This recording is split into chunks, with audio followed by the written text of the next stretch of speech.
खासदार संजय राऊत यांच्या आरोपांना चंद्रकांत पाटील यांनी प्रत्युत्तर दिले। लवकरच अहवाल बाहेर येईल असं चंद्रकांत पाटील म्हणाले।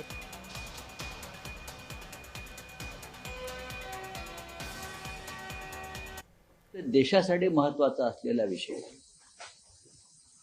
अजित पवार यांचा संशयास्पद विमान अपघात। अजित पवार यांचा मृत्यू हा अशा एका अपघातामध्ये झालेला आहे की तो नक्की कसा घडला, का घडला, त्याच्या मागचं रहस्य काय आहे हे समजून घेण्याचा अधिकार महाराष्ट्राच्या जनतेला आहे।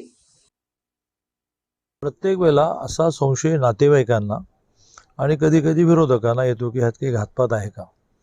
अगदी थेट संजय गांधींचं विमान पडलं तिथपर्यंत जरी गेलो तर त्याही वेळेला अशीच चर्चा झाली आणि ती चर्चा होणं चुकीचंही नाही। आपल्या मनातला आलेल्या संशयात पण माननीय देवेंद्रजींनी अतिशय तत्परतेने केंद्रीय विमान प्राधिकरणाशी बोलून चौकशी लावली आहे। अहवाल बाहेर येईल।